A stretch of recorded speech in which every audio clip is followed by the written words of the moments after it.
Hey, what's up, everybody? It's Ned Bellavance, Ned1313 on Twitter, and welcome to the Daily Check-In for November 24th, 2020. It is Tuesday, and that means it is Terraform Tuesday. I hope you said it with me. That's right. We're going to be talking about Terraform, and specifically, we're going to be talking about how you can move resources from one state file to another. And I've done a video about this before, but this was a special use case.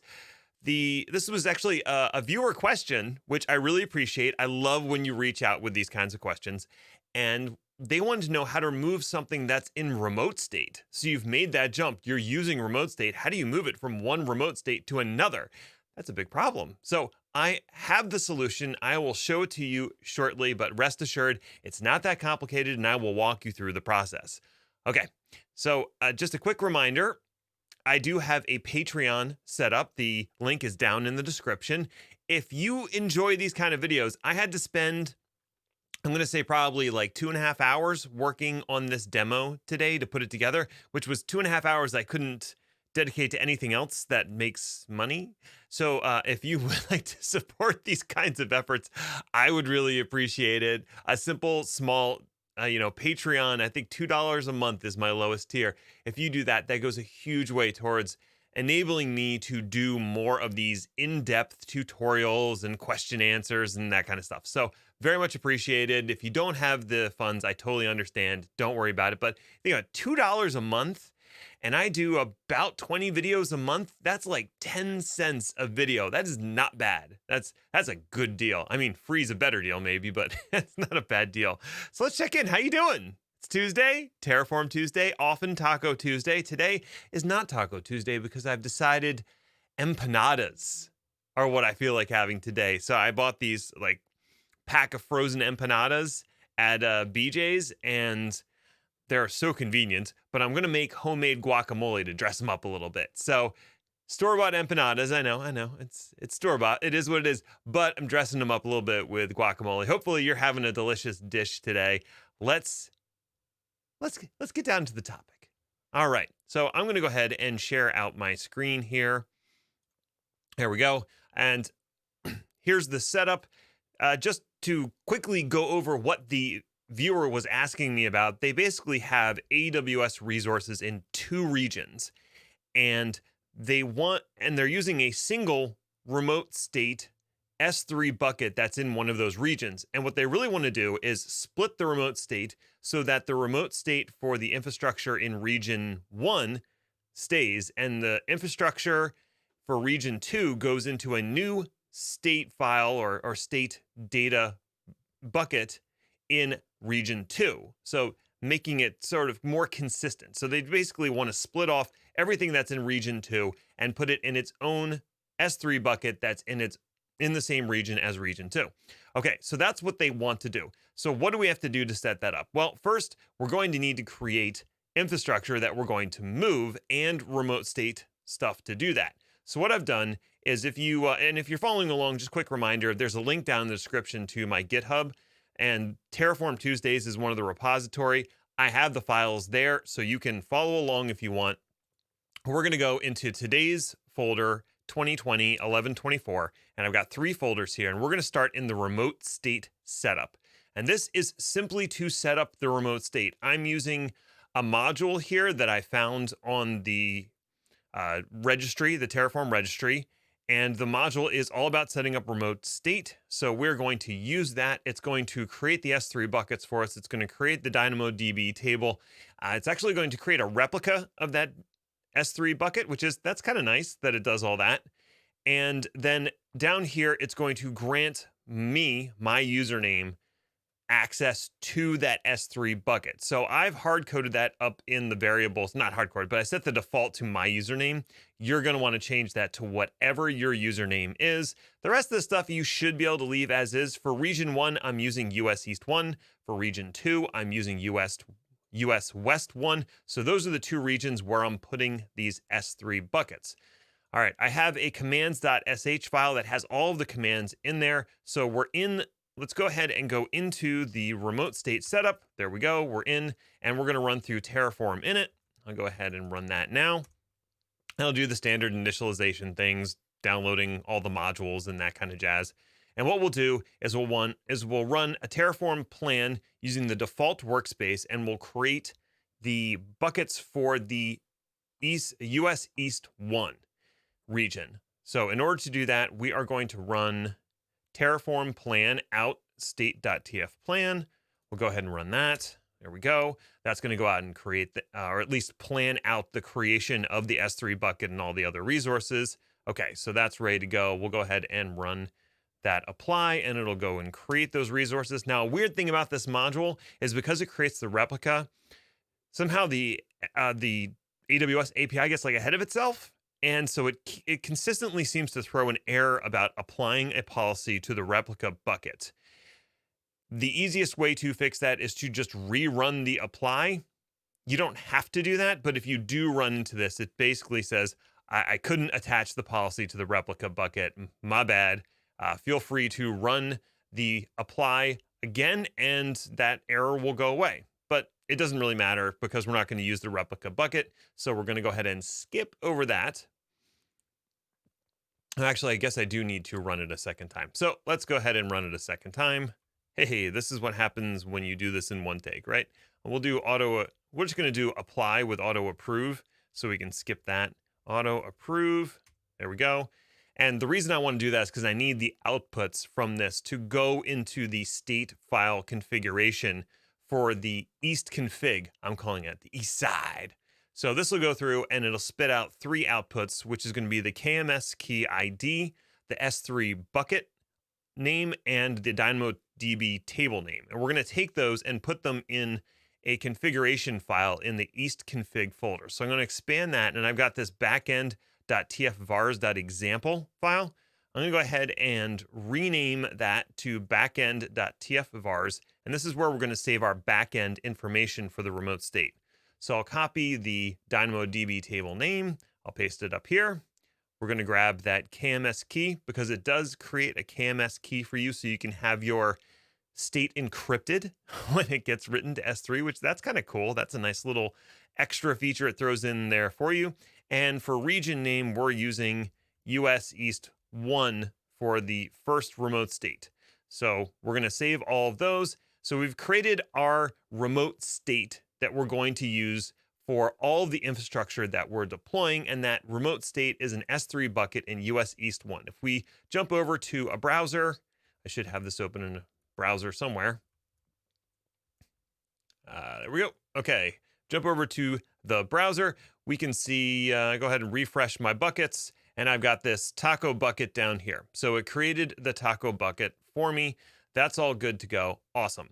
All right, so now that we've verified that our bucket is ready to go, let's go ahead and create some infrastructure. So I am going to go up into the main directory and go down into the east config directory. And let's go ahead and look at what the configuration is for our east config. So I'm setting up 2 regions here, region 1 and region 2, US East 1, US West 1. Okay, cool. I'm setting up a VPC 1 CIDR range and subnet, a VPC 2 CIDR range and subnet. Down the providers, I'm creating 2 AWS providers, one that's using the US East 1 region and one that's using the US West 1 region. And I'm doing that through variables. And I'm giving the second one an alias of region 2. Awesome. All right, for data sources, I'm grabbing availability zones for both of the regions that I'm using. And then I'm using the VPC module, the official AWS VPC module, to create a VPC first in region 1, US East 1. And I'm naming it very creatively VPC 1. So this is the first VPC that we're creating. And then I'm going to invoke that same module again and call it VPC 2. And in there, I've got this little provider block that says use the AWS.region2 provider for this creation, which means that this VPC 2, is going to be created in US West 1. Okay, so that should all kind of make sense. So I'm creating 2 VPCs, one in US East 1 and one in US West 1. So let's go ahead and we'll do our Terraform init here. And that will, oh, well, I don't want to initialize locally. That's silly of me. I have this backend.tf_vars file. So let's go into commands and just grab the proper command for this. Go ahead and grab this here. We're going to do terraform init, and I'm going to specify for the backend the backend.tf_vars file that I've set in there, and that will configure that remote S3 backend for this configuration. Okay, we've successfully configured the S3 backend. It's going to download the rest of the providers and modules. Okay, we're cool. Now we can run our plan and apply. So I'll go ahead and run the plan now. It should tell me that it's creating like 16 resources roughly, 8 for each VPC. So that should go by relatively quickly. Wow, yeah, it did go by quickly. All right, 16 new resources to create. We'll go ahead and run Terraform apply. And because I'm not creating NAT gateways, A, it's not going to cost you any money if you're following along, and B, it creates a lot faster. So this will create our 2 VPCs. And we're now in the situation where the viewer was coming from. I've got resources in 2 regions. I got a VPC in US East 1, and I got a VPC in US West 1, and they're both using the same state file or state data location, same S3 bucket object. That's no good. The viewer wanted to move the stuff in US West 1 to its own remote state repository. Okay, makes sense. Let's go ahead and create that S3 bucket first. So we're going to go back up out of here and go into that remote state folder, and I'm going to create a new well, actually, I could just copy the command. That would be easier. So I'm going to create a new Terraform workspace here and call it Terraform Workspace New Remote 2, because this is my second one. And for this, I want to use US West 1 for the location of my S3 bucket and all the other resources it creates. So I'll go in. So I have this state2.tf_vars file that has that information. So region 1 is US West 1 instead of region 1 being US East 1. And for the prefix, I'm calling this one burrito instead of taco, because why not? So we'll go ahead and run the plan for that. And we're going to run into the same issue that we ran into before with the application of the policy for the replication bucket. I'm going to have to log an issue for that because it really shouldn't be a problem. But, you know, it is what it is. That's what happens when you use unofficial modules. You get what you pay for, I suppose. So this will go ahead and run. It should error out on those last 2, so we'll wait for that to happen. And once this is completed, we're going to move resources. But let me describe a little bit about what we have to do to move the resources from one state file to another. Now, I tried moving it directly. Okay, so it errored out again. We were expecting that. We'll go ahead and run. So we'll go ahead and run the plan again, and we'll run the apply again, and we'll be all good. So I thought there's a command called terraform state mv. MV is for move. And the idea, let's go ahead and run that. The idea behind that is you're able to move resources within a state file or to a different state file. And I did a whole video on this, so I'll throw a video up as a card. But the idea is that you can move it from one state to another. And I thought, oh, I will initialize my West config where I want to move these resources to, and then I'll run this move command, and it'll move it from one S3 bucket to another, and that did not work. Terraform immediately broke. Fortunately, it does backups of all the state files, but still, not a great look, not something you want to do. So there is a slightly different process that you have to follow to get this to work. We've created our S3 bucket in US West 1, and that's where we're going to store our updated state, but it's going to be a 2-step process. The first step is, well, first we're going to copy this config information into my West config. So here's my West config. I'm going to rename the backend example to backend.tf_vars, and I will fill out the values in here. Go ahead and copy that, copy the KMS ID, and we'll copy the S3 bucket name. And of course, the region is US West 1. Okay, there we go. That's all set. Now we're not going to initialize this configuration yet. That sounds a little strange, but we're not going to. What we're going to do is a little 2-step process here, a little dance, because we don't have anything in this West we don't have a state file yet for this West config. It's not storing state anywhere. It's not even initialized at this point. So what we're going to do is we're going to go back to our East Coast folder, our East config folder. There we go. And what we're going to do, excuse me, scroll down. We are going to get a list of, Terraform state. We're going to do Terraform state list. There we go. And this will give us all the information of what's in there. And we know we have two modules, roughly. We've got VPC1 and VPC2. So we want to move everything that's in module VPC2 to a new state file, a new location. So we're going to use the Terraform state mv command. We're going to say, instead of moving it internally within the state, we're going to move it to a new state file. Where's that new state file going? Where we're going to go up one directory and then down into west config and store that updated state in a terraform.tf state file.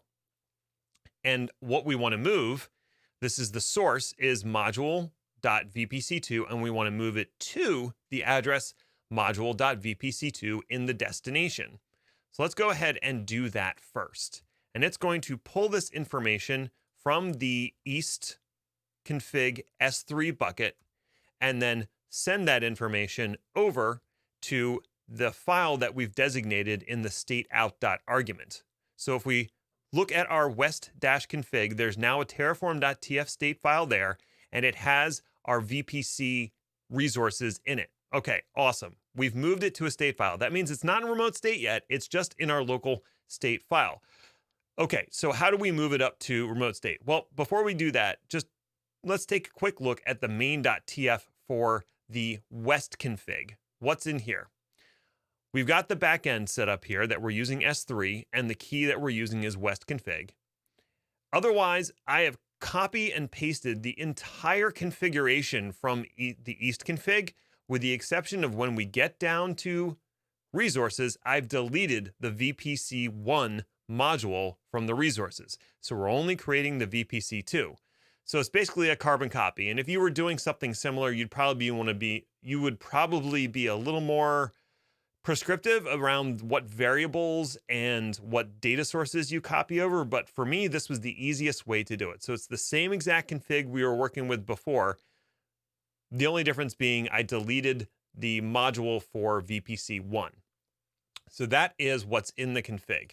So what we're going to do is we'll go into the west config folder, and going back to the commands here, we are going to initialize this Terraform config and specify the backend config with that backend.tf vars file. Now, what's going to happen here is during the initialization, it's going to see there's already a terraform.tf state file here. And Terraform is going to go, oh, do you want to migrate this to the remote backend that you've specified? See, now it's prompting us. We're going to say yes. And it is simply going to copy that information up to S3 for us. Boom, that's it. We have now moved it. And now, because all of the resources already exist, if we go ahead and run a Terraform plan in the west config folder, it's going to tell us that no infrastructure changes are needed because all of the resources already exist and it found them in the state file.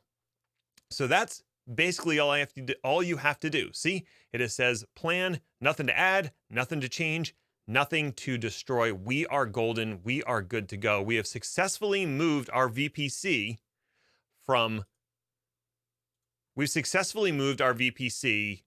didn't actually move it. We moved the VPC configuration information from one state location to another and basically split our config in two. That's all there is to it. Now, if you were dealing with a situation where you already have a state file in the destination, if you already have that remote S3 bucket set up and you have resources in there so you don't want to overwrite it, what you can do is use Terraform state pull to pull the current state file down. Then run the Terraform state move to move the resources that you want to place in the new state file in that state file you've now downloaded. And then use Terraform state push to push that state back up to the remote location, and it will overwrite the contents there. Obviously, back up your state files in all these different locations before you do any of that, because you don't want to lose what's happening in state. But that gives you a way to do it if you have a pre-existing state file. You're basically pulling it down, adding the resources, and pushing it back up. I also included down in the description a link to a Medium document that lays out how to, or a Medium post, I should say, that lays out exactly how to do that operation in case you're uncertain. But hopefully, if you're out there, that answers your question. And if you've run into this same problem, I hope I've helped you out a little bit. Like I said, the example files are on my GitHub and the link is down in the description. That'll do it for me for today. I hope you enjoyed this little tutorial on moving something from remote state to a different remote state. And until next time, stay healthy, stay safe out there. Bye for now.